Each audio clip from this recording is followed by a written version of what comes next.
Good leaders don't just react, they respond. And how we respond to toxic people says a lot about us, not just about them. Toxic people exist everywhere, at work, in our families, even in our friend circles. They spread negativity, they drain energy, and if we're not careful, they pull us down to their level.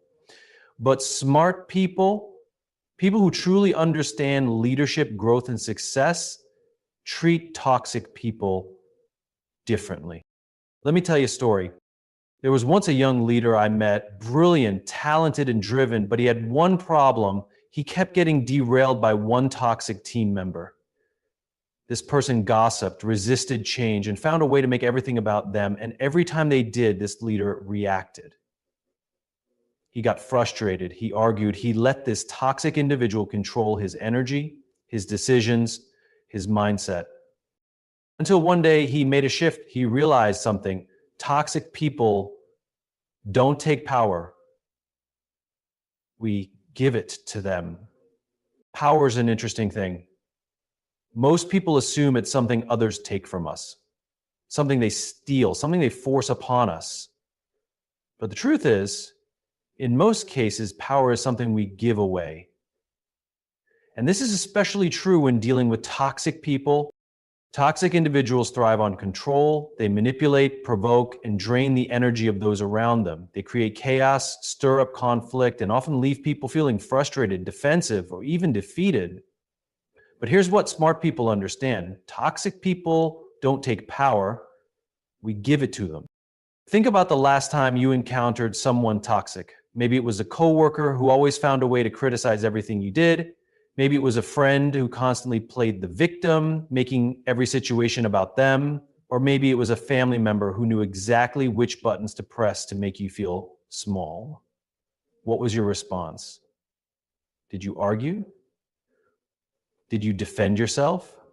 Did you spend hours replaying the conversation in your head, wondering how you could have handled it differently? If so, you gave them power. See, power isn't just about authority or control, it's about influence. It's about how much space someone takes up in our minds, how much they affect our emotions, and how much they dictate our actions. The moment we allow a toxic person to shape our mood, consume our thoughts, or dictate our responses, we've handed them power they never actually had to begin with. Smart people recognize this. They don't allow themselves to be pulled into unnecessary battles. They don't waste energy on people who are committed to misunderstanding them. They don't react emotionally to every passive-aggressive comment, every attempt to provoke, or every effort to bring them down.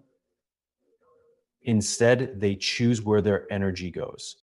One of the most powerful things we can do when dealing with toxic individuals is to pause. Not react, not engage, just pause. Because in that moment of stillness, we reclaim control. We remind ourselves that we don't have to play the game. We don't have to justify, argue, or defend. We don't have to prove anything to anyone who isn't genuinely invested in understanding us. Now, this doesn't mean ignoring every problem or pretending issues don't exist. It doesn't mean letting toxic behavior go unchecked. What it does mean is choosing our battles wisely.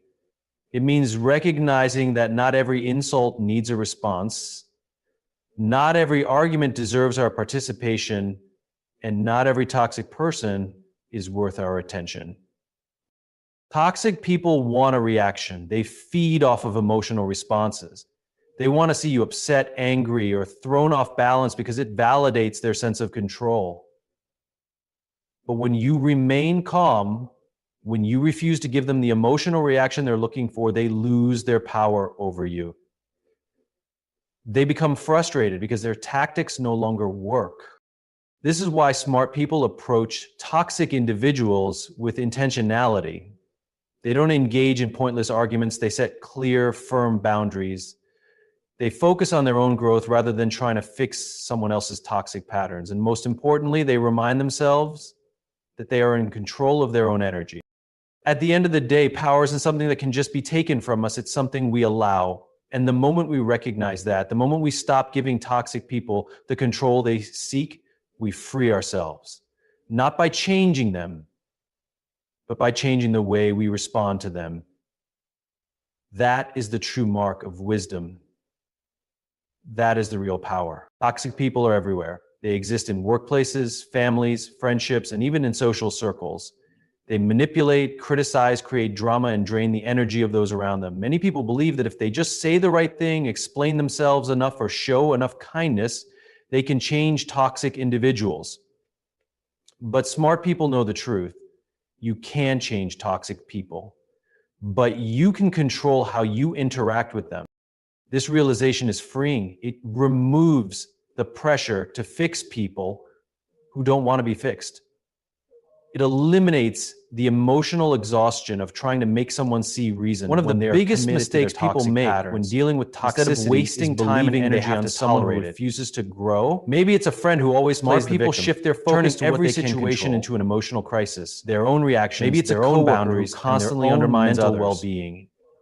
Maybe it's a family member who is always negative, always criticizing, always making you feel small. The temptation is to believe that if you just explain things differently, if you just show them enough empathy, if you just try a little harder, they will change. But toxic people don't change unless they want to. And most of the time, they don't want to.